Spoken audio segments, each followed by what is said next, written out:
कारं व्याप्तं येन चराचरं तत्पदं दर्शितं येन तस्मै श्रीगुरवे नमः। जयतु देवो देवकीनन्दनोऽयं, जयतु कृष्णो वृष्णिवंश प्रदीपः, जयतु मेघाश्यामलकोमलाङ्गं, जयतु पृथिवी भारनाशो मुकुन्दः। श्रीराम राम रघुनंदन राम राम, श्रीराम राम भरताग्रज राम राम, श्रीराम राम रणकर कस राम राम, श्रीराम राम शरणं भव राम राम। माता रामो मत्पिता रामचन्द्रः, स्वामी रामो मत्सखा रामचन्द्रः, सर्वस्वं मे रामचन्द्रो दयालुर्नान्यं जाने नैव जाने न जाने। अञ्जनानन्दनं वीरं जानकी शोकनाशनं कपीशमक्षहन्तारं वन्दे लङ्काभयङ्करं। मूकं करोति वाचालं पङ्गुं लङ्घयते गिरिं, यत्कृपातमहं वन्दे परमानन्दमाधवम्। भक्ति भक्त भगवंत गुरु चतुर्नाम वपुएक, इनके पद वंदन किए नासत विघ्न अनेक। बोलिए श्री राघवेंद्र सरकार की जय, रामायण श्री राम कथा की जय, श्री गोस्वामी तुलसीदास जी महाराज की जय। परम मंगलमय परम पिता परमात्मा अखिल ही प्रत्यनीय पुरुषोत्तम गुणगण निलय कौशल्यानंद नंदन पर ब्रह्म, परम सौंदर्य माधुर्य लावण्य सुधा सिंधु, परम आनंद रस सार सरोवर समुद्भूत पंकज, कौशल्या आनंद वर्धन अवध नरेंद्र नंदन श्री रघुनंदन, विदेह वनस वैजयंती जनक नरेंद्र नंदनी भास्वती, जगदीश्वरी माँ सुनैना की आंखों की पुतलिका, विदेह जा जनकाधिराज तनया जनक राज किशोरी पे देही मैथिली श्री राम प्राण वल्लभा श्री जानकी जी। इन दोनों युगल सरकार के पावन चरणारविंदों पर कोटि से नमन नतमस्तक वंदन एवं अभिनंदन। तीनों मैया चारों भैयाओं के चरणों में कोटि कोटि प्रणाम। अनंत बलवंत गुणवंत श्री हनुमान जी महाराज के पावन चरण कमलारविंदों पर कोटि कोटि प्रणति। समस्त होता दिक सिय राम मैं सब जग जानी, करहूं प्रणाम जोरी जुग पानी। हम सब का यह परम सौभाग्य की राम कथा गंगा पर अवगाहन करने का जीवन में यह सद सौभाग्य प्राप्त हुआ है। इस कथा की बड़ी भारी महिमा है। सबसे पहले तो मंगल करने वाली है। मंगल करनी कलिमल हरणी तुलसी कथा रघुनाथ की। यह तुलसी जी के द्वारा गाई गई रचित यह मानस एक औषधि के रूप में जगत में साबित हुई, जो कली रूपी व्याधि विकार रूपी उसके दोष उससे निवृत्ति दिलाने वाली अद्भुत औषधि। और यह कथा जीवन में बड़े सौभाग्य के बाद ही आती है। हम सब बड़भागी हैं कि इस चरित्र रामचरित्र कथा की तैयारी का संकल्प लेकर के एक स्थान पर एक साथ जुड़ करके इस रामचरित्र को सुंदर बड़े प्रसन्न चित्त होकर के कहते हैं, सुनते हैं, गाते हैं। तो आइए हम उसी सुंदर पावन कथा पर प्रवेश करें। बड़ी सुंदर चर्चा चल रही है इस समय।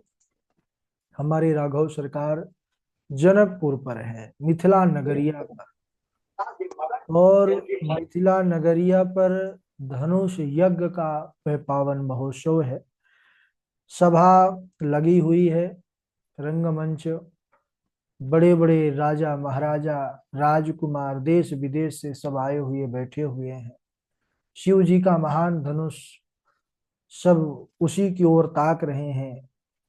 आगे वाला सोचता है कि मैं ही पहले उठा करके तोड़ दूंगा, पीछे वाले सोच रहे हैं कि भाई मैं जाऊंगा पहले। जानकी को जानते नहीं कि यह जगत की शक्ति है, यह तो शक्तिमान की ही है, प्रभु की ही है, सब उसे पाना चाहते हैं।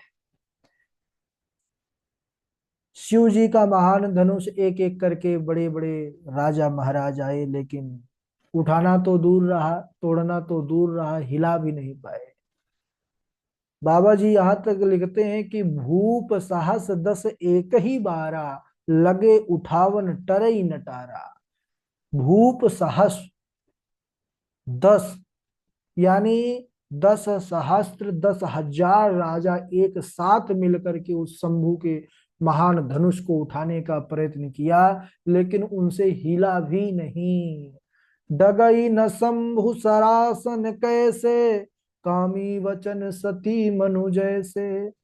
अब जो है राजा सब लज्जित हो गए, अपना सर झुका करके उस धनुष के खातिर अपना जो बल था, पौरुष था, तेज था, सब वहीं पर गंवाए।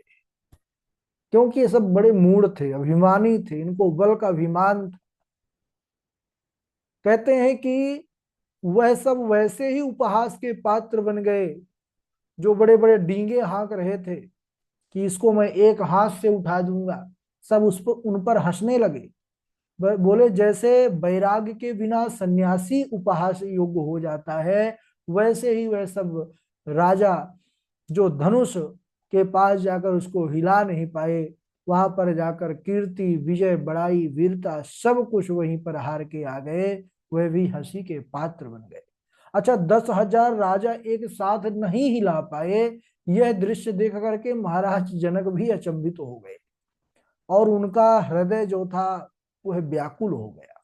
एक पिता है, एक पिता अपनी पुत्री के विवाह के लिए जीवन भर एक सोच रखता है कि मैं अपनी पुत्री का ऐसे सुंदर वर के साथ विवाह करूंगा। एक उसके लिए दुख भी रहता है, प्रसन्नता भी होती है कि पुत्री का घर बसेगा, और उसके कलेजे का टुकड़ा होता है, दूर जाता है, विदा करता है, तब उसको कष्ट भी होता है।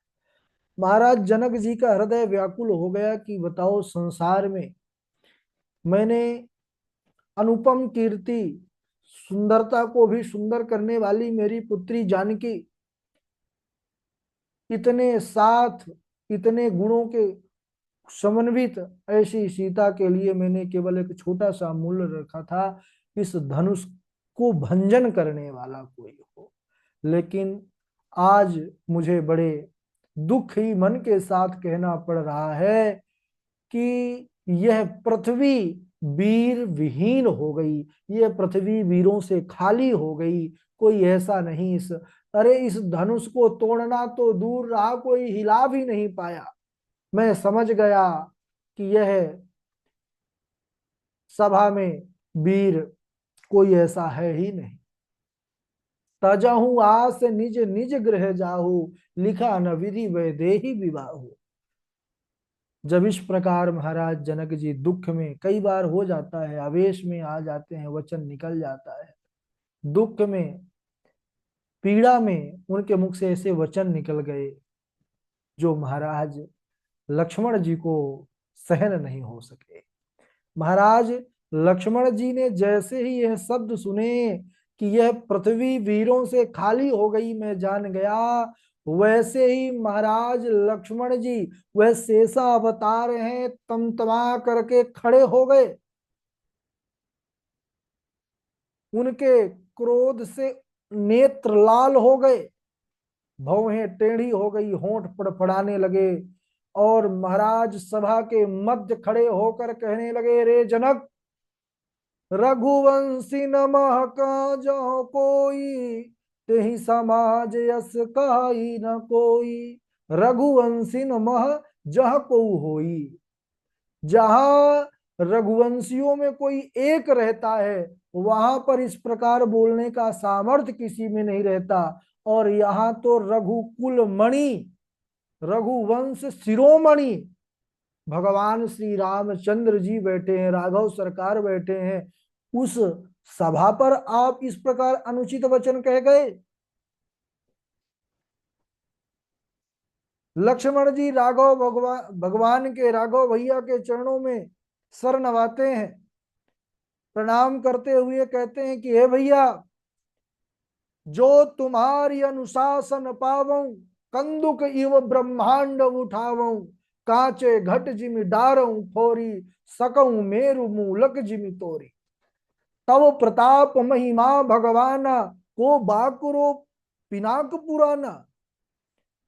हे भैया, अगर आप आज्ञा दें, आप अगर चाहें तो कंदुक इव ब्रह्मांड उठाऊं, पूरे ब्रह्मांड को गेंद के तरह उठा लूं, और कच्चे घड़े को जैसे फोड़ डालते हैं सब, वैसे ही मैं ब्रह्मांड को चूर चूर कर दूं।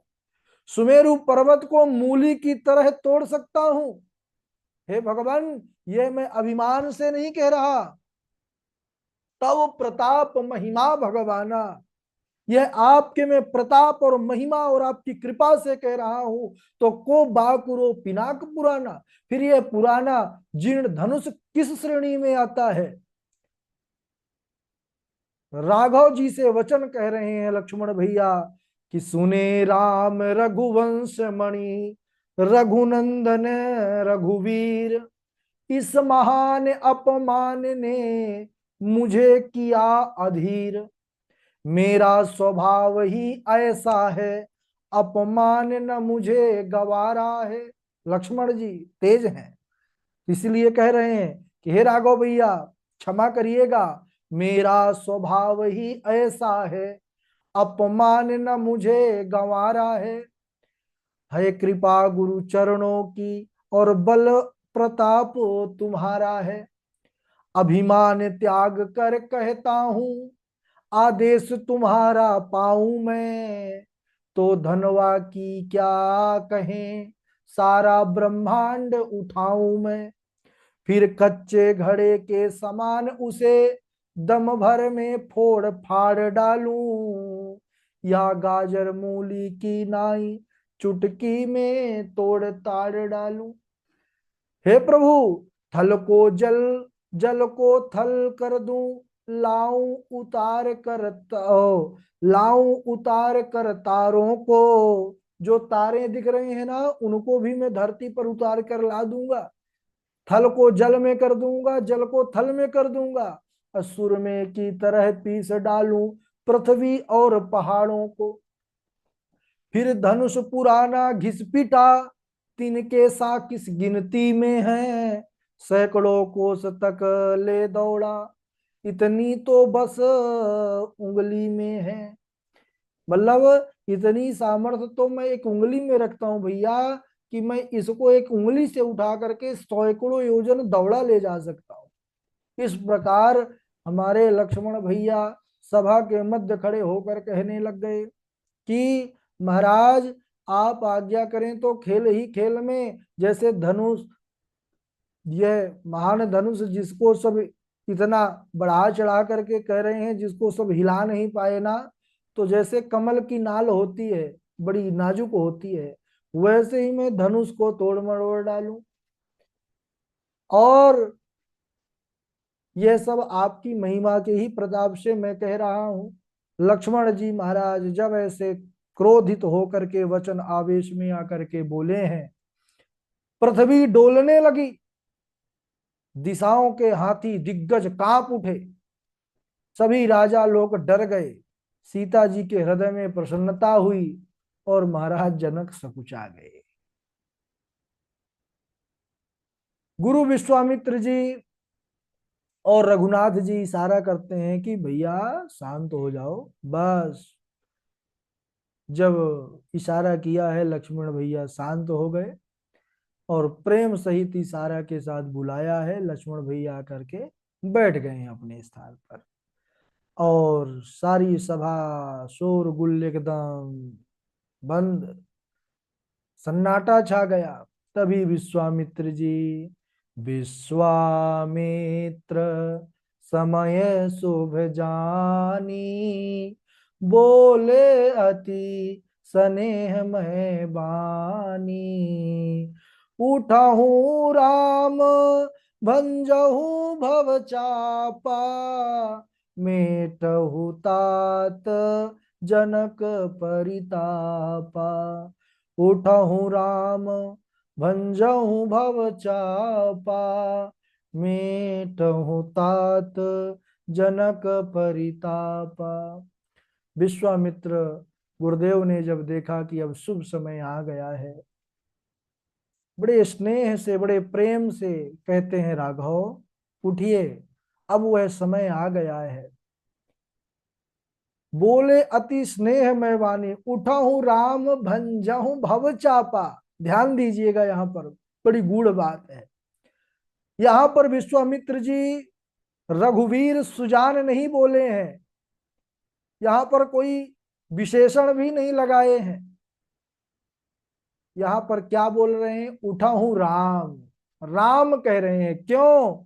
अरे रघुवीर सुजान में उतना रस नहीं है जितना केवल राम संबोधन में है। जितना राम में मस्ती और आनंद है उतना और किसी में नहीं है। और दूसरी बात, भव भय भंजन नाम प्रतापु। राम इसलिए भी कह रहे हैं उठहु राम भंजहु भव चाप, क्योंकि जानते हैं गुरुदेव विश्वामित्र कि केवल अगर भव भंजन को कोई मिटा सकता है, वह केवल राम नाम ही मिटा सकता है, वह राम ही मिटा सकता है। भव चाप को भंग करो राघव, उठो। शिव जी के धनुष तोड़ने की आज्ञा गुरुदेव विश्वामित्र जी ने प्रदान करी है और कहते हैं कि जाओ तुम धनुष तोड़ो और उसकी जिम्मेदारी मैं अपने ऊपर लेता हूं। सुनी गुरु बचन चरण सिरुनावा, हर सुविषाद न कछु उर आवा। ध्यान दीजिएगा, इसीलिए हमारे राघव इतने सहज हैं। ठाढ़े भय उठी सहज सुभाए, अठवनी जुबा मृगु राजू लजाए। सुनी गुरु बचन चरण सिरुनावा। सुनते ही गुरु जी के चरणों में सर नवाए हैं, प्रणाम किए हैं, उठ रहे हैं। ध्यान दीजिएगा, कभी भी कोई ऐसा महान कार्य, कोई ऐसा महत्वपूर्ण कार्य करने के लिए जाएं तो ना तो ज्यादा प्रसन्नता हो, क्योंकि अधीर में भी काम बिगड़ जाता है। तो हरस विषाद न कछ उर आवा।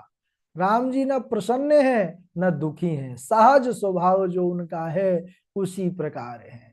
ठाढ़े भय उठी सहज सुभाए, वह सहज स्वभाव से ही उठ खड़े हुए। और राघव जी जैसे ही खड़े हुए हैं, सारे संत मुनि महात्मा भक्त प्रसन्न हो उठे हैं। सबके मन जो है तो खिल उठा है, सबके मुखमंडल पर मुस्कान आ चुकी है।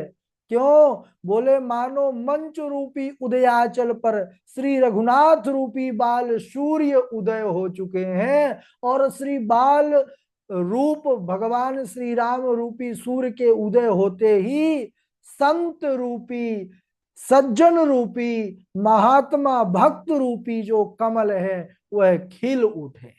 आहा, नेत्र रूपी भंवरे हर्षित हो रहे हैं। सब राघव जी को देख करके थक नहीं रहे। नेत्रों ने मानो आज विधाता को बार बार यह संदेश दे रहे हैं कि प्रभु आज आपका बनाना सफल हो गया। और राजा रूपी जो रात्रि है वह नष्ट हो गई। राजा रूपी जो उनकी आशा रूपी है रात्रि, वह नष्ट हो गई। किसके उदय होते ही? भगवान श्री राम रूपी सूर्य के उदय होते ही। राघव जी अपने श्रेष्ठ चाल से सभी स्त्री पुरुषों को मोहित कर लिए। उनको देख करके सभी नर नारी अपने अपने देवताओं को, इष्ट देवताओं को, गुरुओं को, सबको मनाने लगे कि हे प्रभु, अगर हमने जीवन में कुछ भी थोड़ा सा भी सत्कर्म पुण्य किया है उसका प्रतिफल यही चाहते हैं कि हमारे लली, हमारी जानकी के दूल्हा यही हो, यह राघव ही जो है हमारे मिथिला के जो है दामाद बने। इस प्रकार सब प्रसन्न होकर के प्रभु को आशीष दे रहे हैं, प्रार्थना कर रहे हैं, प्रभु से मना रहे हैं और प्रार्थना करते हैं कि भगवान ये महान धनुष को ऐसा कर देना कि जैसे एक बालक कमल लाल को तोड़ देता है वैसे ही कमल की डंडी के भांति ये राघव धनुष को तोड़ डाले। अब इधर सीता माता की जो मैया है सुनैना जी, वह इस दृश्य को देख करके और अधीर हो गई। देखती हैं कि 10,000 राजा पहले उठाए थे तो हिला नहीं, अब एक छोटा सा बालक, अब राम जी की अवस्था ज्यादा थोड़ी है, छोटी अवस्था है, तो कहने लगी दुखी होकर के, हे सखी, सखियों से, हे सखी नृपति को कोई भी इस समय नहीं समझाता है, यह बालक इस हठ योग्य कहाँ जो धनुष उठाने जाता है। रावण बाणासुर से योद्धा हारे जब धनुष उठाने में, फिर नष्ट समय क्यों करते हैं बच्चों को खेल दिखाने में। बच्चों को यह खेल क्यों खिलवा रहे हैं महाराज?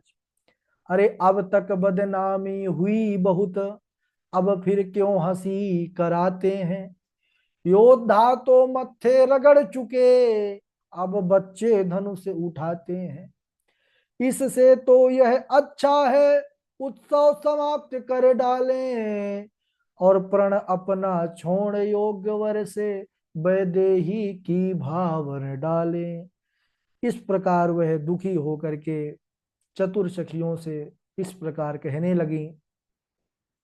लेकिन एक बड़ी चतुर सखी थी, प्रभु की महिमा को जानती थी, यानी उसका हृदय प्रभु के मानो अद्भुत रूप को देख लिया था, प्रभु के उसने अद्भुतता को जान लिया था।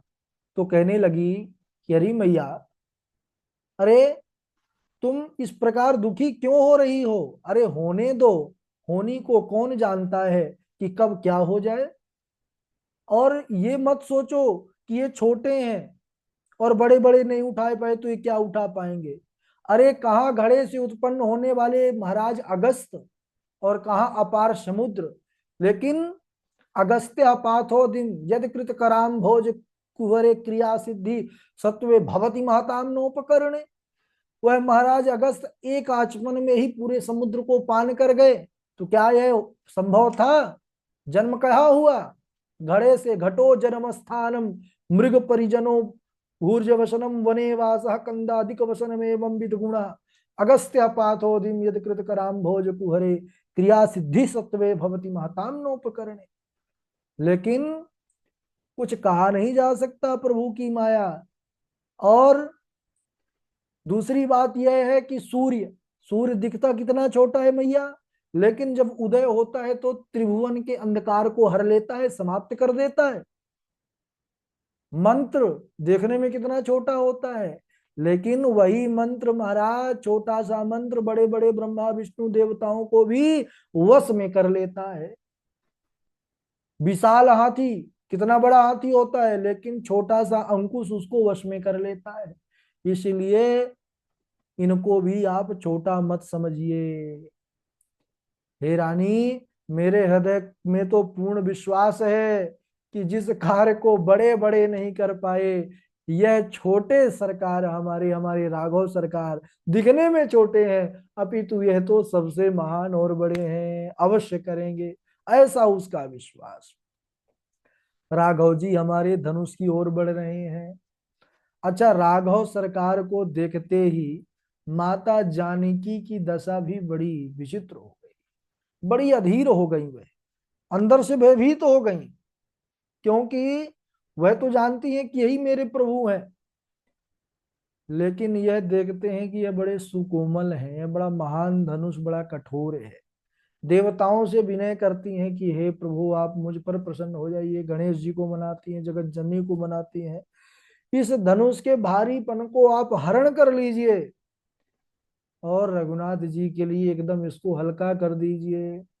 और रघुनाथ जी की ओर देख देख करके सीता जी धीरज धर करके देवताओं को मना रही हैं। उनके नेत्रों में प्रेम के आंसू छलक रहे हैं, रोम रोम उनका जो है पुलकित है, शरीर रोमांचित है। यहाँ लक्ष्मण भैया ने देखा है कि राघव भैया ने धनुष की ओर ताका है, धनुष धनुष की ओर दृष्टि किया है। वैसे ही लक्ष्मण जी सावधान हो गए और लक्ष्मण जी ने अपने चरणों से पूरे ब्रह्मांड को दबा लिया है, मानो वह उनको आदेश दे रहे हैं, सावधान कर रहे हैं कि हे दिग्गजो, हे कक्षप, हे शेष, हे वाराह, धीरज धर कर पृथ्वी को थामे रहो, यह हिलने ना पावे। क्यों? क्योंकि राम चाहि संग कर धनु तोरा, हो सजग सुनी आयसु मोरा। राम चाहि संग कर धनु तोरा, मेरे राघव ने, मेरे भैया ने उस शंकर जी के धनुष के तरफ दृष्टि किया है, निश्चित है कि अब उसे पल भर में वो तोड़ने वाले हैं। तो हो सजग सुनी आय सुमे मोरा, मेरा आज्ञा है कि आप सब जो है सावधान हो जाइए, सचेत किया है। अब राघव जी बढ़ रहे हैं, मां जानकी की तरफ दृष्टि गई है राघव जी की। उनकी आकुलता, उनकी व्याकुलता को जब राघव जी ने देखा है, तब विचार किए। क्या विचार किए, उसको हम अगले दिवस श्रवण करेंगे, समय हो चुका है अब। क्योंकि धनुष टूटने का प्रसंग जब तक होगा, फिर जयमाला भी टूटने बस में तो विश्राम नहीं होगा, जयमाला भी पड़ेगी प्रभु के साथ, फिर हम लोग भजन भी गाएंगे, कुछ गीत भी गाएंगे। तो अब राघव जी की इच्छा लगता है अगले दिवस ही है। हम तो आज ही तैयार थे, आज एक आध भजन तैयार भी किए थे, लेकिन वही होता है कि प्रभु, हम जो सोचते हैं वो नहीं हो पाता है। अब राघव जी कल ही चाहते हैं तो कल ही उत्सव मनाएंगे। आप लोग भी तैयार रहिएगा, है ना। हमारी रसिका जी हैं, कौशल जी हैं, पूर्वी हैं, पावनी हैं, नीति हैं, सब अब बढ़िया बढ़िया भजन। अच्छा, विशाल जी भी बढ़िया गाते हैं, चमन लाल जी तो हारमोनियम के साथ। सब लोग तैयार रहिएगा, देवेश जी हैं, चेतना जी हैं। तो एक एक गीत सब प्रभु को समर्पित करेंगे, छोटा छोटा सा। आज यहीं तक। बोलिए राघवेंद्र सरकार की जय। बड़ा आनंद है भाई। अब तैयारी बस करिए, आप लोग खूब मेहनत करिए, खूब अभ्यास करिए। अभ्यासो गुरु नाम गुरु, अभ्यास बहुत जरूरी है जीवन में, है ना। अभ्यास करना है, और जितना अभ्यास हो जाएगा, आपके पास सब सुविधा उपलब्ध है, नोट्स उपलब्ध हो जाता है ना। अब तो आप लोग बड़े सौभाग्यशाली हैं कि प्रभु ने ऐसी प्रेरणा दिया कि कक्षा का बेड़ा आपने उठाया, पढ़ने का, समय देने का, यही पद्धति है ना। अब होता क्या है कि एक आध कथा कर लिए, उसके बाद फिर पढ़ने की आवश्यकता हमको मालूम नहीं पड़ती है। फिर हम लोग क्या करते हैं कि फिर नोट्स ऑर्डर कर देते हैं कि गुरुजी नोट्स दे दीजिए। अब कथा तो करने ही लग गए हैं, व्यास बन गए हैं, तो फिर नोट्स लेकर के सोचते हैं कि नोट्स से ही कथा करेंगे। तो जो नोट्स से कथा करने वाले लोग हैं, है ना, तो वो समझ लीजिए कि जो आप लोग 6 से 7 महीना 5 5 10 10 घंटे जो है तो जुड़ करके सुन रहे हैं, लिख रहे हैं, पढ़ रहे हैं, सुना रहे हैं, तो अब ये स्वयं का मंथन का विषय है कि तैयारी किसकी कैसी हो सकती है। इसलिए थोड़ा सा आप लोग मेहनत करिए, है ना। ये ध्यान रखिए कि आप, कई बार ऐसा भी हो जाता है कि जुड़ते भी नहीं है कंटिन्यू कई लोग, कि चलिए भाई नोट्स आ रहे हैं, उसी से तैयारी हो जाएगी। अरे, इसलिए कक्षा में नहीं जुड़ना है कि नोट्स और रिकॉर्डिंग आ रही है। अरे, आप कक्षा में ना जुड़ेंगे, अब तो सब जगह नोट्स उपलब्ध हैं, आप जो है दक्षिणा दीजिए और नोट्स आपके पास पहुंच जाएंगे 2 3 दिन के अंदर। तो नोट्स से कुछ होने वाला नहीं है। कक्षा में नियमित रूप से जुड़िए और उसको एकदम प्रसंग को अच्छे से सुनिए, उसके बाद उसको खूब जो है चिंतन करके बार बार पढ़िए, और घर पर नित्य प्रति सुनाइए। कोई दूसरा नहीं सुनेगा, है ना, घर का ही सुनेगा भी। घर को बैठाइए, कोई जो आपके बड़े हैं, छोटे हैं, उनको चरित्र सुनाइए। अगर कोई सुनना नहीं चाह रहा है तो फिर राघव जी हमारे बैठे हैं, जैसे भी बने राघव जी को ही सुनाओ। आपकी कथा है, आपको ही सुनना पड़ेगा। राघव जी का स्वरूप हो, छाया चित्र हो, विग्रह हो, कुछ भी हो, उनको बैठ करके और उनको सुनाइए। तो नियम बना लीजिए, आधा घंटे सुनाने का, आधा घंटा इस चौपाइयों को स्वाध्याय करने का, और फिर एक आध घंटे पाठ करने का। तो स्वाध्याय में आधा घंटे में आपको चौपाई याद हो जाएंगी। चौपाई बहुत है, आधा घंटा चौपाई के लिए। श्लोक के लिए तो बड़ा लगता है, एक घंटा 1.5 घंटा, लेकिन चौपाई में आधा घंटा बहुत है। तो 2 घंटा 3 घंटा अलग से दीजिए, कक्षा ही है। इतना अगर आप 4-5 घंटा मेहनत कर रहे हैं, बहुत अच्छी कथा हो जाएगी। ठीक है, बारी बारी से सब लोग चौपाई सुनाएंगे। सबसे पहले हमारे विशाल जी हैं, विशाल जी के बाद चमन लाल जी हैं, देवेश जी हैं, रचिका जी हैं, और उनके बाद कौशल जी हैं, नियति जी हैं, सुष्मिता जी हैं, इंदु शर्मा जी हैं, पावनी जी हैं, और चेतना देवी जी हैं, नैना किशोरी जी हैं, पूर्वी जी हैं। चलिए, इतने ही लोग हैं अभी तो। सुनाइए। दंडवत प्रणाम गुरुदेव। हाँ।